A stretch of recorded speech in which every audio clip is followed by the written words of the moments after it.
Hi friends. അപ്പോൾ restaurant പൂക്കുറ്റി സംവിധാനം ചെയ്ത് ആസിഫ് അലി, അർജുന അശോകൻ, ഇന്ദ്രജിത്ത് എന്നിവരൊക്കെ പ്രധാന വേഷങ്ങളിലെത്തിയ ഒറ്റ എന്ന് പറയുന്ന സിനിമ റിലീസായിരിക്കുകയാണ്. അപ്പോൾ കണ്ടിറങ്ങി വരുന്ന പ്രേക്ഷകരോട് നമുക്ക് എങ്ങനെ ഉണ്ടെന്ന് കേട്ടു. എന്താണ്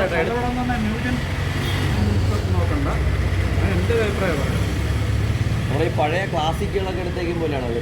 തീർച്ചയായിട്ടും പഴയത് നമ്മുടെ ലൈഫിലൊക്കെ നമ്മളൊക്കെ ഇപ്പോൾ ഒരു ഏജ് 56 വയസ്സായി. അപ്പോൾ നമ്മുടെ ലൈഫിലൊക്കെ കണ്ടിട്ടുള്ളത് അനുഭവിച്ചിട്ടുണ്ടെന്നല്ല, പക്ഷെ കണ്ടിട്ടുള്ള കുറേ വ്യക്തിത്വങ്ങളുണ്ടാണ്.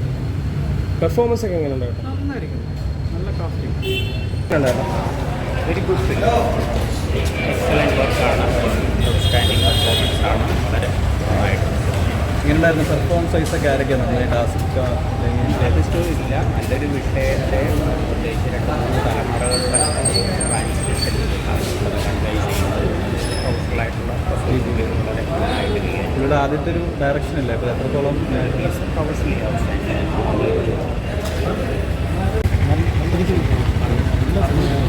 കാരണം ഇപ്പോൾ എല്ലാവരും ഇപ്പോഴത്തെ സമകാലിക സമൂഹത്തിൻ്റെ ഒരു നേർചിത്രം തന്നെയാണ്.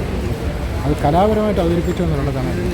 ശബ്ദ സംവിധാനം വളരെ വളരെ മെച്ചം.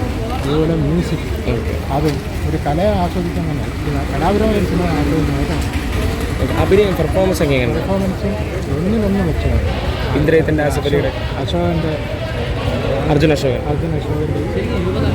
ഇന്ദ്രജിത്തിൻ്റെയും ആസിഫ് അലിയുടെ എല്ലാവരും ആരും മോശമല്ലാന്നല്ല. റെസ്റ്റോറൻറ്റ് പൂക്കുറ്റിയുടെ ഡയറക്ഷൻ ഒക്കെ എങ്ങനെ ഉണ്ടായിരുന്നു? ഡയറക്ഷൻ വളരെ ചെയ്തു. കാരണം ബോറടിപ്പിക്കാതെ നിരന്തര മണിക്കൂർ ബോറടിപ്പിക്കാതെ കൊണ്ടുപോകാൻ കഴിയും. അല്ല, എനിക്ക് നന്നായിട്ട് ഇഷ്ടപ്പെട്ടു. നല്ലൊരു ഫാമിലി ഇന്നത്തെ തലമുറയ്ക്ക് കണ്ടിരിക്കേണ്ട ഒരു എല്ലാവരുടെയും പെർഫോമൻസ് ഒക്കെ എങ്ങനെ ഉണ്ടായിരുന്നു? എല്ലാം ഒന്നിനൊന്നും